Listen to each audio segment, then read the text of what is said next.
Hello students, जय श्री कृष्णा। आप उम्मीद है कि ठीक होंगे। और आज 7/7/2020 में हम 10th क्लास के लिए साइंस सब्जेक्ट में लेकर के आए हैं मानव नेत्र और रंग बिरंगा संसार जो चैप्टर है। उसमें कल मैंने आपको दूर निकट दृष्टि दोष बताया और निकट दृष्टि दोष के कारण और उपाय बताए। और आज हमें इसके बारे में पढ़ना है कि दूर दृष्टि दोष क्या होता है और दूर दृष्टि दोष के क्या क्या कारण होते हैं। तो बच्चों, इस सब को पढ़ने के लिए हमें पहले जो कल हमने निकट दृष्टि दोष में पढ़ा था उसका जस्ट अपोजिट पोर्शन है ये दूर दृष्टि दोष। दूर दृष्टि दोष कल निकट दृष्टि दोष में हमने पढ़ा क्या कि निकट के वस्तुएं, निकट दृष्टि दोष में निकट की वस्तुएं क्या होता है, साफ दिखाई देती हैं, लेकिन दूर की वस्तुएं साफ दिखाई नहीं देती हैं। तो अब जरा देखिए, मैं इसको अंडरलाइन कर रहा हूं, उसका जस्ट अपोजिट है। एक रोग आपको याद हो गया, निकट दृष्टि दोष याद हो गया तो दूर दृष्टि दोष अपने आप याद हो जाएगा। सेम एज अगर दूर दृष्टि दोष याद हो जाएगा तो निकट दृष्टि दोष अपने आप याद हो जाएगा। उसका ठीक उल्टा है। दूर दृष्टि दोष में हम क्या करते हैं, इसमें दूर की वस्तुएं साफ दिखाई देती हैं। उसमें कौन सी दिखाई दे रही थी, निकट की वस्तुएं। निकट दृष्टि दोष में निकट की वस्तुएं साफ दिखाई दे रही थी, दूर दृष्टि दोष में दूर की वस्तुएं साफ दिखाई दे रही हैं। लेकिन निकट की वस्तुएं साफ दिखाई नहीं देती। कौन से में नहीं देती, दूर दृष्टि दोष में। और उसमें जो प्रतिबिंब था वो रेटिना से पहले बन रहा था और इसमें प्रतिबिंब जो है वो रेटिना के बाद में बन रहा है। तो ये पॉइंट हो गया। और ये प्रतिबिंब आपको दिखाई दे गया इसमें डायग्राम में। ये आपको निकट कोई वस्तु रखी है तो उसका प्रतिबिंब रेटिना के बाद में बनता है। ये रेटिना है इसका, और रेटिना पे यहाँ बनना चाहिए था ये प्रतिबिंब, इसके थोड़ा आगे यहाँ पे बनना चाहिए था। और बन कहाँ रहा है, यहाँ आकर के बन रहा है। तो इसका मतलब प्रतिबिंब रेटिना के पीछे बन रहा है। क्लियर हो गया। अच्छा, अभी इसके कारण उसमें नेत्रगोलक क्या हो गया था, बड़ा हो गया था, और इसमें नेत्रगोलक क्या हो गया है, छोटा हो गया है। नेत्रगोलक छोटा हो जाना या अभिनेत्री लेंस की फोकस दूरी का उल्ट अधिक हो जाना, ये कल में भी मैंने आपको बताया था। अगर नेत्रगोलक छोटा होगा तो फोकस दूरी बच्चों बढ़नी है। सेम एज हियर, यहाँ पे नेत्रगोलक छोटा हो गया है, फोकस दूरी बढ़ गई है। और कल आप कंपेयर कर रहे थे क्या, नेत्रगोलक क्या हो गया था, बड़ा हो गया था और फोकस दूरी कम हो गई थी। ये निकट दृष्टि दोष है, ध्यान रहे ना कहीं उल्टा आप घूम जाओ उसमें। तो निकट दृष्टि दोष था ये। अब ये आज हम बात कर रहे हैं दूर दृष्टि दोष की। परिभाषा हो गई मेरे हिसाब से, ये क्लियर हो जाना चाहिए। और I think it is also clear. तो दूर दृष्टि दोष के कारण भी हो गया, प्रतिबिंब के बारे में पता पड़ गया, कहाँ प्रतिबिंब रेटिना से पीछे बन रहा है। अभी दूर दृष्टि दोष को दूर करना है तो उसमें कौन सा है, ये रहा ऊपर, ये निकट दृष्टि दोष था। तो इसमें कौन सा है, अवतल लेंस का चश्मा। उचित फोकस दूरी के अवतल लेंस के चश्मे का उपयोग हम निकट दृष्टि दोष को दूर करने के लिए कर सकते हैं। तो इसमें कौन सा करेंगे बच्चों, उचित फोकस दूरी का उत्तल लेंस का चश्मा हम उपयोग करेंगे। ये रहा उचित फोकस दूरी वाले उत्तल लेंस का उपयोग करना। रीज़न क्या होगा इसमें, इसका डायग्राम में आपको जो ठीक होने के बाद में जो डायग्राम है वो मैं आपको शो कर रहा हूँ। ये इस पेज पे दिया नहीं हुआ है, मुझे नेक्स्ट पेज पे जाना पड़ेगा, तो उसके लिए मैं आपको होल्ड पे डाल रहा हूँ। यस, ये रहा। देखिए, जो दूर दृष्टि दोष है उसमें उचित फोकस दूरी का उत्तल लेंस हम उपयोग करते हैं। एक बात, उत्तल लेंस उपयोग क्यों कर रहे हैं, क्योंकि प्रतिबिंब कहाँ बन रहा था, रेटिना के पीछे की ओर। अच्छा, जब हम उत्तल लेंस के उपयोग करते हैं तो उत्तल लेंस क्या करता है, किरणों को क्या करता है बच्चों, अभिसारित करता है, यानी कि चारों तरफ से समांतर किरणों को पिछले चैप्टर में आपने पढ़ा था ये, अगर कोई उत्तल लेंस है, यहाँ पे मैं आपको इसको बनाने की कोशिश कर रहा हूँ। अगर कोई उत्तल लेंस है तो किरणों को, समांतर आने वाली किरणों को क्या कर देता है, एक जगह केंद्रित कर देता है। सेम एज हियर, तो ये क्या करेगा, किरणों को एक जगह केंद्रित कर देगा, केंद्रित करके इसको फोकस को कम कर देगा और ये ठीक रेटिना पर आकर के इसका जो प्रतिबिंब है वो बन जाएगा। तो उचित फोकस दूरी के उत्तल लेंस का उपयोग हम कर सकते हैं। किसके लिए करना है ये उपयोग हमें, दूरदृष्टि दोष के लिए। ध्यान दें, दूरदृष्टि दोष में कौन सा लेंस उपयोग करना है, उत्तल लेंस। और निकट दृष्टि दोष में कौन सा उपयोग करना है, अवतल लेंस। दूर दृष्टि दोष में कौन सी वस्तु दिखाई देती है, दूर की वस्तु। निकट की, और कौन सी दिखाई नहीं देती है, निकट की वस्तु। निकट दृष्टि दोष में कौन सी वस्तु साफ दिखाई देती है, निकट की वस्तु। कौन सी वस्तु साफ दिखाई नहीं देती है, दूर की वस्तु। ठीक है, और कोई कन्फ्यूजन हो तो कल की वीडियो को दोबारा से खोल करके आप देख लेंगे। और बच्चों, आपको पढ़ना बहुत ही आवश्यक है, क्योंकि पढ़ाई देखिए ऑनलाइन तो हम चल रहे हैं, और आपके पास बहुत अच्छा बहाना हो सकता है कि हमारे समझ में नहीं आ रहा है, ये नहीं है, वो नहीं है, लेकिन प्यारे स्टूडेंट्स, कोई विकल्प ही नहीं बचा है। ठीक है, आगे आने वाले टाइम बहुत ज़्यादा और ख़राब होने वाला, भयावह स्थिति आ रही है, तो उसके लिए आपको ऑनलाइन स्टडी पे आपको यू शुड बी फोकस, आपको फोकस करना ही पड़ेगा, क्योंकि जीवन तो जीना ही है। ठीक है ना, तो ये क्लियर हो गया। और इसके साथ साथ एक बात और भी मैं क्लियर करना चाहूँगा कि आपको अपने टीचर्स की मेहनत को ध्यान में रखते हुए आपको अपनी फ़ीस सबमिट करानी है स्कूल में। तो उसके लिए आप you should be encourage to your parents also. Okay, after all इसके बाद एक दोष है, और वो है जरा दूरदर्शिता। ठीक है, जरा माने क्या होता है बच्चों, बुढ़ापा। ठीक है, दो वर्ड होते हैं, ये मैं यहाँ पे लिख देता हूँ इन्हें। ये टेट के एग्ज़ाम में आया था, वर्ड तो मेरा थोड़ा सा भटक रहा हूँ मैं सब्जेक्ट से अपने से। दो वर्ड हैं, जरा और जरा। एक जय में नीचे बिंदी लगी हुई है, और एक जय में कोई बिंदी नहीं लगी हुई है, जरा। जिसमें नीचे बिंदी लगी हुई है वो जरा, ये है थोड़ा। ठीक है, ये टेट का क्वेश्चन में, टेट के एग्जाम में आया था ये क्वेश्चन।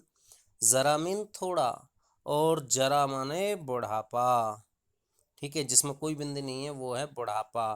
तो ऑब्वियसली बात है, नाम से पता लग रहा है जरा दूरदर्शिता, मतलब ये पोजीशन कहाँ आएगी, बुढ़ापे में आकर के। और बुढ़ापे में आकर के क्या हो जाएगा बच्चों, बुढ़ापे में आने के बाद ये हो जाएगा कि ना तो हमें निकट की वस्तु दिखाई देगी साफ से, ना हमें दूर की वस्तु दिखाई देगी साफ से, तो दोनों ही वस्तुएं धुंधली सी हमें दिखाई देती हैं। इसके लिए मुझे पेज चेंज करना पड़ रहा है जी।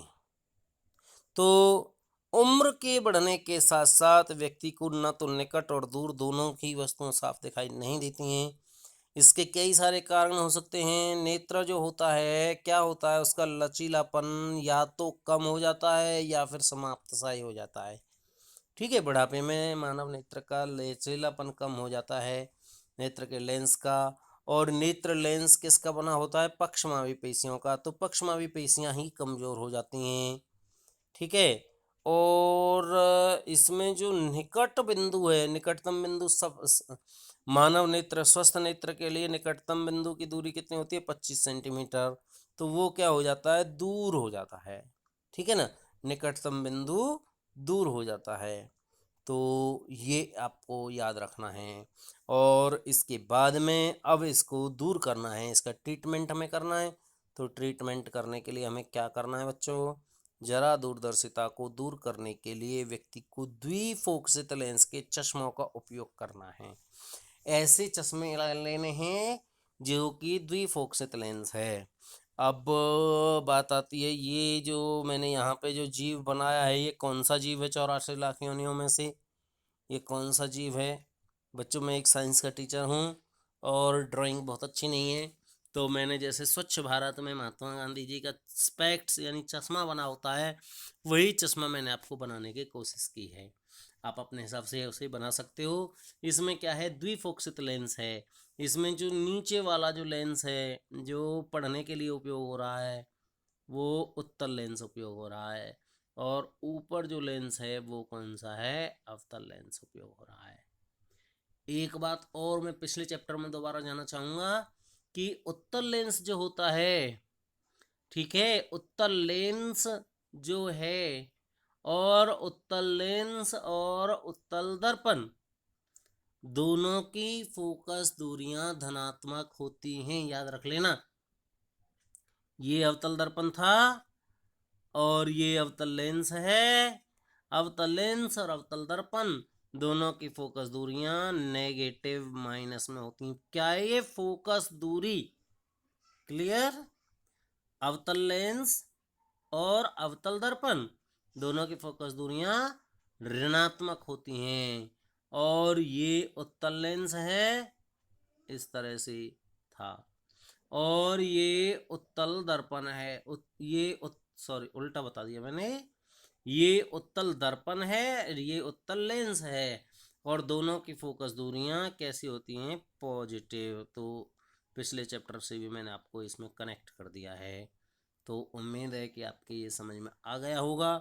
तो ये आपका जो है, इनको द्विफोकसित लेंस को जो है उपयोग किया जाता है, किसके लिए, जरा दूरदर्शिता को दूर करने के लिए। और इसके बाद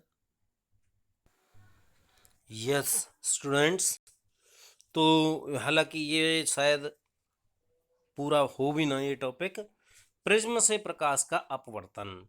तो प्रकाश का अपवर्तन घटना हमने पिछले चैप्टर में पढ़ी है। क्या होता है, प्रिज्म पर जैसे ही प्रकाश की किरण, कोई सूर्य के श्वेत प्रकाश की किरण पड़ती है, तो क्या होता है, ये सूर्य का श्वेत प्रकाश था और ये प्रिज्म के एक फलक पर पड़ा, और दूसरे फलक से सामने अगर कोई ये सफ़ेद रंग का कोई पर्दा हो तो उस पर 7 रंगों की अलग अलग पट्टियां बन जाती हैं, और जिसे हम क्या कहते हैं, प्रकाश का विक्षेपण कहते हैं। क्या कहते हैं बच्चों, प्रकाश का विक्षेपण। विक्षेपण क्या होता है, प्रिज्म के फलक पर जब प्रकाश, सूर्य का श्वेत प्रकाश पड़ता है तो 7 रंगों में विभक्त हो जाता है। तो ये 7 रंगों में टूटना, सूर्य के प्रकाश का 7 रंगों में टूटना क्या कहलाता है, विक्षेपण। और इसमें विक्षेपण में कौन कौन से रंग प्राप्त होते हैं, ये होते हैं रंग, सबसे नीचे की ओर बैंगनी रंग है, बैंगनी, नीला, आसमानी, हरा, पीला, नारंगी और लाल, ठीक है। इंग्लिश में ये, हिंदी में एक वर्ड आगे आगे के इनके वर्डों को जोड़ करके बनाया जा सकता है, बेनी आह पीनला। ये लिखना पॉसिबल नहीं होगा शायद, क्योंकि इस पे थोड़ा हाथ तो उतना अच्छे से चलता नहीं है, पसीने वगैरह आए हुए होते हैं, और आपकी वीडियो बनाने के लिए फ़ैन भी ऑफ करना होता है, सारा कुछ होता है, ताकि कोई भी आउटसाइडिंग डिस्टरबेंस, कोई भी कन्वेंस, कोई भी आवाज़ ना आए, तो ज़्यादा बेटर हमारी क्लियर आवाज़ आ पाए। तो इसके लिए हमें ये सारी चीज़ें करनी होती हैं। तो बैनी आह पीनला, बैंगनी, नीला, आसमानी, हरा, पीला, नारंगी और लाल। इंग्लिश में एक वर्ड होता है विबग्योर, वी से वॉयलेट बैंगनी होता है, आई से इंडिगो आसमानी सा होता है, बी से ब्लू होता है, ग्योर जी ग्रीन होता है, वाई येलो होता है, ओ ऑरेंज होता है, और आर फॉर रेड होता है। विबग्योर एक वर्ड है। तो इस तरह से ये इंद्रधनुष के रंग होते हैं, प्रिज्म के रंग होते हैं। तो ये प्रकाश का 7 रंगों में टूटने पर जो टूटना की घटना है, क्या कहलाती है, विक्षेपण कहलाती है। अब एक बात और आपको ध्यान रखनी है, ये पॉइंट काफ़ी इम्पोर्टेंट है, पेपर में बहुत बार आता है। सबसे अधिक प्रकाश का विक्षेपण, सबसे अधिक विचलन किसका हुआ, बैंगनी रंग का। बैंगनी रंग का अगर विचलन ज़्यादा है तो उसकी चाल, स्पीड काफ़ी कम होगी। बैंगनी रंग का विचलन अधिक होगा तो चाल कम होगी। दूसरी बात ध्यान रखने ना, सबसे कम विचलन किसका हुआ, लाल रंग का। लाल रंग का विचलन नहीं हो पाया या बहुत कम हो पाया तो उसकी जो चाल है वो कैसी होगी बच्चों? अधिक होगी, मोर देन। ठीक है, अदर्स। तो ये ध्यान रख लेना। बैंगनी रंग का क्या है, क्या बताना चाह रहा हूं मैं? बैंगनी रंग का विचलन अधिक हो गया तो उसकी स्पीड कम थी। क्यों अधिक विचलन हुआ? क्योंकि स्पीड कम है। और क्यों विचलन कम हो गया लाल रंग का? क्योंकि स्पीड अधिक है। इसके एक लोकल एग्जांपल मैं आपको दे करके फिनिश कर रहा हूं मैं अपनी वीडियो को, क्योंकि वीडियो अब लंबी हो रही है। तो लोकल एग्जांपल हम ले सकते हैं। हम अगर कहीं से, किसी गली से, किसी आसपास के गांव से अगर अपने घर आ रहे हैं और अगर हम अपनी बाइक को काफ़ी तेज़ स्पीड से ला रहे हैं और हमसे कोई रास्ते में पूछे, भैया कोई फलाना आदमी खड़ा था क्या? तो क्या आपका क्या उत्तर होगा? मुझे नहीं पता। क्यों? क्योंकि आपकी स्पीड ज़्यादा है तो इधर उधर आपका ध्यान ही नहीं हुआ, मतलब आपका ध्यान विचलित नहीं हुआ, विचलन नहीं हो पाया। क्यों? क्योंकि स्पीड ज़्यादा थी। तो सेम एज लाल रंग की स्पीड ज़्यादा है तो विचलन नहीं हो पाया, और बैंगनी रंग की स्पीड कम है तो विचलन ज़्यादा हो गया। अब जो आदमी धीरे धीरे आ रहा है, जो पैदल मार्च करता हुआ आ रहा है घर की तरफ, आप कहीं से भी, दूसरी जगह से कहीं से भी घर आ रहे हो, तो आप सबको आसपास देखते हुए भी आओगे, सबसे बातचीत करते हुए भी आओगे। तो ये पॉइंट है। ठीक है। और चलते चलते एक और ये पॉइंट, वर्णक्रम क्या होता है? वर्णक्रम क्या है? सूर्य के श्वेत प्रकाश जो है 7 रंगों में टूटने पे जो 7 रंगों की जो पट्टी प्राप्त हुई है, ये अलग अलग कलरों की, ये कहलाता है वर्णक्रम। देखिए, दो घटनाएं अलग अलग थी। विक्षेपण है 7 रंगों में टूटना, श्वेत प्रकाश था 7 रंगों में टूटना विक्षेपण, और वर्णक्रम क्या है? 7 रंगों की जो पट्टी प्राप्त हुई वो वर्णक्रम है। ठीक है। और कल मैं आपको इंद्रधनुष के निर्माण समझाऊंगा और इस प्रिज्म के बारे में, प्रिज्म से अपवर्तन समझाऊंगा, और आगे इस तरह से अपनी वीडियो को बढ़ाते रहेंगे। तो thanks a lot students, thank you, जय Shri Krishna, have a nice day.